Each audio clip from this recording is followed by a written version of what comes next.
In this video, I am going to explain about the indifference curves. So, indifference curves shows a set of consumption bundles among which the individual is indifferent. That means indifference curve, it's a locus of points showing the different combinations of where the consumer opts, it will give him equal satisfaction. Here in this diagram, we are measuring quantity of y on y axis and then quantity of x on x axis. Here u1 is the indifference curve. It is a falling curve from left to right. So y1 is the consumption and then x1 is the consumption. Here, so what is happening? So individual, when he is consuming y1 and then x1, he will be getting some satisfaction, and then when he is consuming y2 and then x2, then that point will be considered as B point. So here he is indifferent between the points A and B. So that is the reason we are calling this curve as indifference curve. Combinations x1 and y1 and x2, y2 provide the same level of utility. In this curve, we are showing the marginal rate of substitution. That means, so what is happening? So when we are sacrificing y units to get 1 unit of x, that will be decreasing. So that is called marginal rate of substitution. So the negative of the slope of the indifference curve at any point is called the marginal rate of substitution. So how we are going to get the marginal rate of substitution means, so minus dy by dx. So here MRS changes as x and y change. So it reflects the individual's willingness to trade y for x. That means at x1, y1 the indifference curve is steeper. Here at this point the indifference curve is steeper.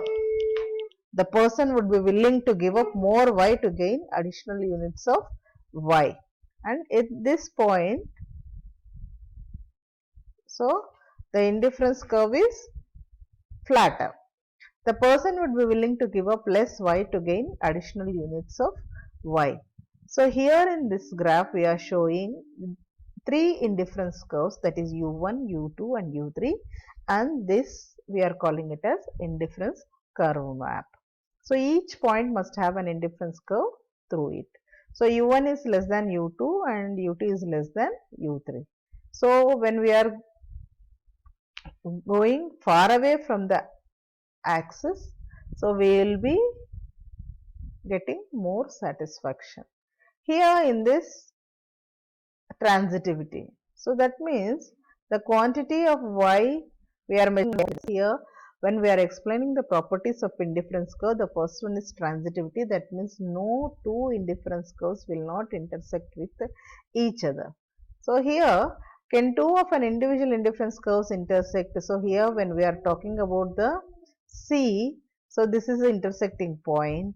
So after this intersecting point, the individual is indifferent between B and between A, but generally what we are telling that the lower indifference curve gives him lesser satisfaction comparatively to the higher indifference curve. But this is not possible when the two indifference curves are intersecting with each other. So, but B is preferred to A because B contains more x and y than A. So, this is the reason we are saying that two indifference curves will not intersect with each other. And the next property is that convexity. That means when comparatively that indifference curve is convex to the origin, that means it is showing the decreasing marginal rate of substitution.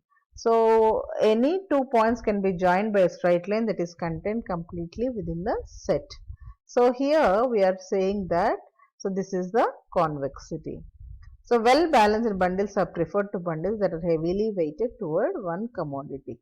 Utility and the MRS. Here individual's preferences for two products can be represented by this two commodities X and Y. So here the indifference curve is a locus of combinations of two products. So each point on the indifference curve will give him the equal satisfaction, and indifference curves, so comparatively to the lower indifference curve, higher indifference curves will give him the more satisfaction. So, and the collection of indifference curves will be called as indifference map.